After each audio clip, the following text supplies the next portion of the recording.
Och qolib ozolmayotganlar bormi? O'shalardan bittasi men edim. Och yurardim, ovqat yemasdim, kunduzi ham, kechqurun ham. Har doim dietada yurganim bilan hech ham ozolmasdim.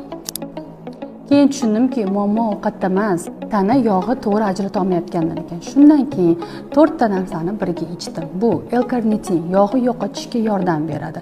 O'zimni yengil his qilishni boshladim. Keyingisi xrom, shirinlik har kuni yerdim. Shokolad yemagan kunim yo'q edi. Hozir esa bunga ehtiyojim yo'q.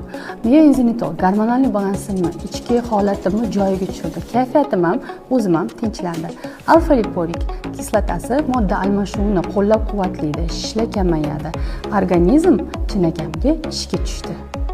Eng asosiysi, och qolmadim, qiynalmadim, faqat tanaga to'g'ri yordam berdim. Agar siz ham hamma narsani qilolman, lekin foyda bermayapti deyotgan bo'lsangiz, ehtimol tanaga yordam kerakdir.